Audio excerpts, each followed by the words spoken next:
Hello दोस्तों, welcome back to my channel. पिछले class में हमने जो एक्सियल स्केलेटन है उसके फंक्शन और उसके जो भी कंपोनेंट्स हैं उन सबको हमने डिस्कस कर चुका। तो इस क्लास में हम डिस्कस करने वाले हैं सेकंड पार्ट जो होता है इसका अपेंडिकुलर स्केलेटन सिस्टम। इसमें 26 बोन्स होती हैं। इसको उपांगीय कंकाल भी कहा जाता है। जो अक्षीय कंकाल से जुड़े अंगों और गर्दनी का निर्माण करते हैं, तो इसमें क्या क्या शामिल है वो चीज़ हम लोग देखते हैं। इसमें क्या क्या शामिल है, थोड़ा सा मिटाते हैं इसको, अब चलते हैं। देखो, पेक्टोरल ग्रीडल कंधा संधि, पेक्टोरल गर्दनी और हंसली के कंधी की हड्डी जो होते हैं, और ऊपरी अंग भुजाएं भी इसमें शामिल होती हैं। पेल्विक गर्दनी कूल्हे की हड्डियाँ, और निचले अंग जांग और पैर, बाकी सब पंजे वगैरह हैं सब इसमें आते हैं। ठीक है, अब इसके फंक्शन क्या हैं। फंक्शन फंक्शन जो है गति, संचालन और पर्यावरण का संचालन करते हैं। फंक्शन ऑफ बोन, जो हड्डियों के क्या क्या फंक्शन है इसके बारे में। सपोर्ट, किस तरह से सपोर्ट करते हैं ये चीज़ हम लोग यहाँ पे डिस्कस करेंगे। शरीर को सहारा देने और आकार बनाए रखने का मतलब ढांचा प्रदान करते हैं। अगर हड्डियाँ नहीं होंगी तो ढांचा कहाँ से मिलेगा, कैसे चलेंगे आप लोग जैसे केंचुए होते हैं उस तरह से नहीं चलेंगे। ठीक है, आगे चलते हैं। नेक्स्ट वन अपना है जो प्रोटेक्शन, महत्वपूर्ण अंगों की रक्षा करते हैं, जैसे खोपड़ी की भी रक्षा करते हैं ये लोग। ठीक है, मूवमेंट, गति, शरीर को गति देने के लिए मांसपेशियों के लिए जो लीवर का काम करती हैं। लीवर जानते हैं, जैसे लीवर होता है, बंदूक में लीवर होता है, दांत से खींचते हैं, उसके बाद से फिर फायर करते हैं। इस तरह से मतलब खींचने का, पकड़ने का काम करते हैं। ठीक है, और ये सबसे बड़ी बात है मिनरल स्टोरेज, कैल्शियम और फास्फोरस का भंडारण करती हैं, जो आवश्यकता अनुसार जारी किया जाता है यहाँ से। ठीक है, नेक्स्ट वन जो है अपना चलते हैं। नेक्स्ट वन है ब्लड सेल प्रोडक्शन, लाल रक्त कोशिकाओं का उत्पादन करते हैं। हेमेटोपोइसिस, जो लाल रक्त कोशिकाओं का उत्पादन होता है उसे हेमेटोपोइसिस भी बोला जाता है। ठीक है, ये छोटी छोटी बातें हमेशा नोटिस पे रखना चाहिए। ठीक है, लाल अस्थि मज्जा में होता है लाल सफ़ेद तथा प्लेटलेट्स का उत्पादन करते हैं। फैट स्टोरेज व भंडारण, फैट का स्टोरेज और मतलब वसा का भंडारण करते हैं इसमें। पीली अस्थि मज्जा वसा ऊर्जा का भंडारण करती है। इंडोक्राइन रेगुलेशन, अंतःस्रावी विनिमय, अस्थि ऊतक ऑस्टियोकैल्सिन जैसे हार्मोन जारी करता है, जो चयापचय को प्रभावित करता है। नेक्स्ट हम जो डिस्कस करने वाले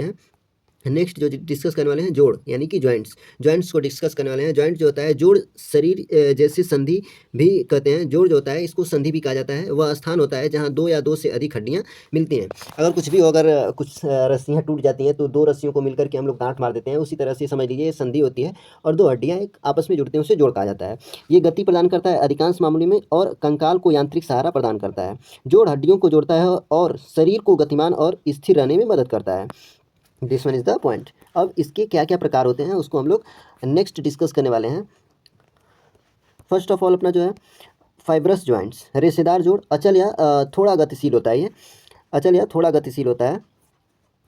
हड्डियां घने रेशेदार संयोजी ऊतक से जुड़ी होती हैं। हड्डियां जो होते हैं घने रेशेदार संयोजी ऊतक द्वारा जुड़ी होती हैं। कोई संयुक्त गुहा नहीं होती। हड्डियों के बीच कोई मतलब स्थान नहीं होता है। उदाहरण के लिए अपना देख लेते हैं यहाँ पे सूचर्स यानी सिवनी, केवल खोपड़ी में, ये केवल खोपड़ी में पाया जाने वाला है। अचल जोड़ यानी खोपड़ी की हड्डी, अचल मतलब ये चलने में सहायता नहीं है, जहाँ पर है वहीं पर ये स्थिर रहता है। जो खोपड़ी की हड्डी में, जैसे कोरेनल सिवनी, यहाँ पर एग्जाम्पल दिया हुआ है। ठीक है, और नेक्स्ट वन अपना दूसरा जो है सीडेमोसिस जो होता है, ये लिगामेंट्स द्वारा जुड़ी हड्डियाँ थोड़ी गतिशील टिबिया और फिबुला के बीच डिस्टल यानी टिबियो फेबुलर जोड़ होता है। इसको टिबियो फेबुलर जोड़ होता है। टिबिया और फिबुला के बीच में टिबियो फेबुलर जोड़। ठीक है, this one is the point. अपना नेक्स्ट है गेम्फोसिस, दांतों और जबड़ों के बीच पेग इन सॉकेट जोड़, इसको भी बोला जाता है। पेग इन सॉकेट जोड़ भी बोला जाता है। नेक्स्ट अपना है कॉटिलेजनस जॉइंट, जो उपास्थि जोड़ होते हैं। हड्डियां उपास्थि द्वारा जुड़ी होती हैं। हाइलिन या फाइब्रिकेटल होते हैं। कोई संयुक्त गुहा नहीं होता है। उदाहरण के लिए सिनकॉर्डोसिस, हाइलन कार्टिलेज द्वारा जुड़ा होता है।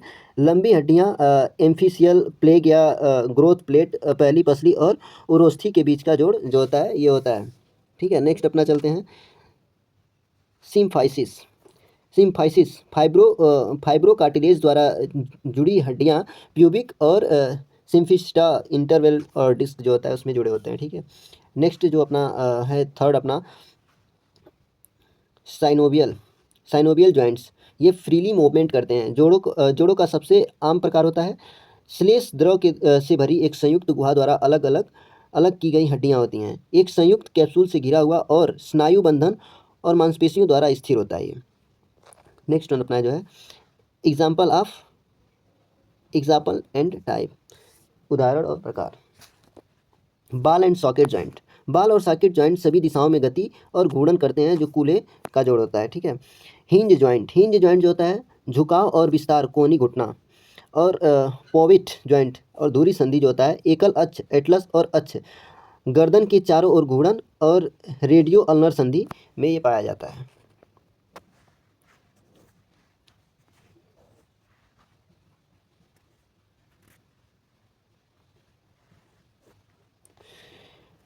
कंडिलाइड दीर्घ वृत्ताकार संधि जो होता है, कंडिलाइड दीर्घ वृत्ताकार संधि जो होता है दो तलों में गति फ्लेक्शन एक्सटेंशन अलग बगल कलाई संधि रेडियल और कार्पल्स के बीच में होता है। सैंडल जोड़ जो होता है आगे पीछे और अगल बगल की गति अंगूठे का जोड़ तथा कार्पो मेटाकार्पल जोड़ जो होता है। नेक्स्ट वन अपना है नेक्स्ट है ग्लाइडिंग ग्लाइडिंग या समतल जोड़ जो होता है कार्लर कार्पल्स या टखने टार्सल या जो कार्पल और टार्सल होते हैं कि छोटी हड्डियों के बीच फिसलने वाली जो गति होती है उसमें सहारा प्रदान करते हैं।